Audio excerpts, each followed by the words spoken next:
welcome back to my channel. Thanks for tuning in. I've got Kev with me today. Hey guys, what's happening? And please remember to subscribe to my channel and hit that notification bell for video alerts.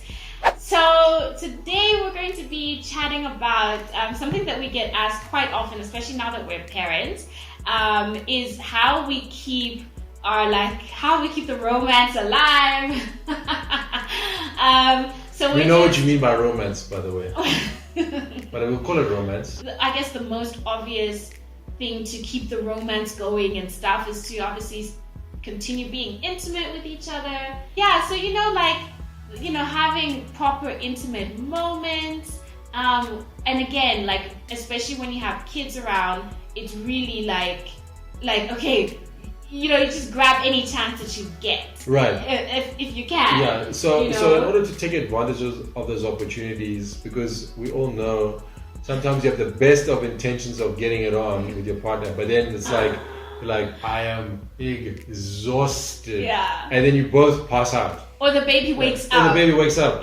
Or it's like the most awkward time. Whatever happens. Like sometimes you have the best intentions of being intimate with one another, as when you have kids. It's tough sometimes. So, but by doing these little things, like in these little moments, it will help you take advantage of those small opportunities that you do have, time-wise too. Because it's like, okay, we've kept that emotional intimacy. We're good. We're good. Instead of being like, okay, so I've been really trying to get something off my chest, and now that moment where you could be getting it on, you're sitting there talking, and I think there's a lot of frustration in relationships where it's like one person's just like, can we just take advantage of this situation, and the other partner's like, no, I've got some things to get off my chest. Yeah. So it's like, then it's like frustration, we're not on the same level, we're not wanting the same thing. Yeah, and then it's like neither side is happy. So by just trying to tap into each other every day, but even if it's very briefly, like a minute or two,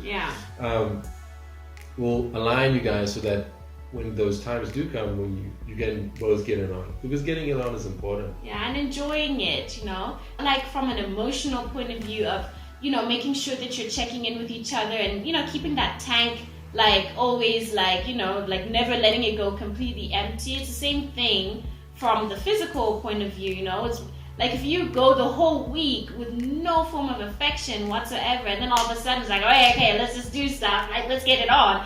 I don't know, I think some people, I find it weird, so it helps when you are an affectionate person, so I think whatever works for you as a couple, just try and continue that stuff. So whatever worked for you, don't think that our way is the only way. It's just something that we're just talking for us. So our truth. Whatever worked for you before, whatever you guys used to do before you had a kid, try and find a way to do those things in the time that you have now. Yeah. And that usually means cutting out a lot of things and finding some common ground. So if you're the kind of person who needs a lot of attention from your partner, just accept that you're not going to have as much time.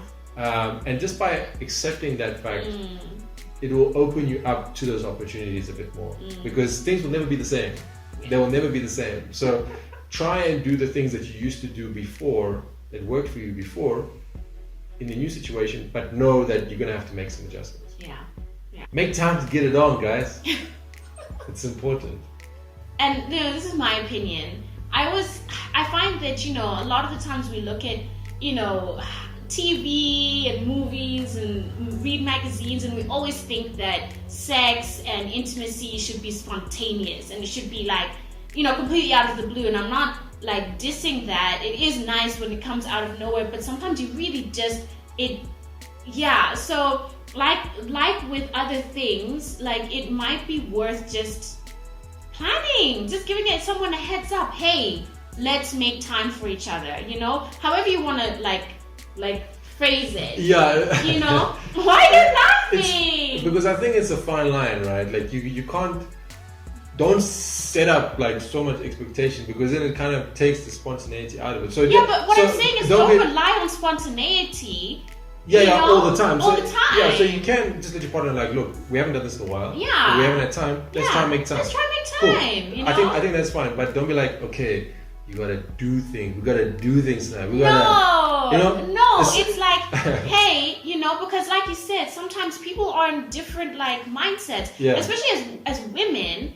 We're like handling the house, we're handling the kids, we're cooking, we're doing this, and yes, exhaustion, tiredness, or maybe we've just given birth and we don't feel cute, like in our bodies and stuff anymore. So there's a lot that goes on. I could speak to that in terms of like the female experience. Right. There's a lot that goes on that gets in the, not necessarily in the way of sex, but that goes on in her head. And some women are just like, fine, whatever. But you want to enjoy it with your husband. I'm sure the husband wants you to enjoy it as well. And for you to be present, for you to initiate more, that kind of thing. So that's why I'm saying that don't rely on spontaneity all the time. Because sometimes you'll be like in a situation where you're just like, I'm so tired. Or, he's like expecting it and you're like, I'm not in that headspace at all. You know what I mean? Just make time for each other so that when the time comes, you're both on the same page. Sometimes not every moment you have free should be spent with your partner. Like that's too much pressure. Because sometimes you need other things. You need to tap into your girlfriends or your guy friends and, just do what you do within that friendship circle. Yeah. Like just or me time or whatever. Let your hair down. If it does go down, if it doesn't go down, just blow some steam, right? But just take time out because for you to be good in that pairing, you need to be good on your own. So what you require is a girls' night out or a lunch date with a girlfriend or something like that, or the guys need a day out with the boys. Just give each other that space because then when you do have that time together, you've had that opportunity to have that release, and now the scene is set in a way. Yeah. Like you need to allow those things. And also flirt. Yes. Flirt with your partner.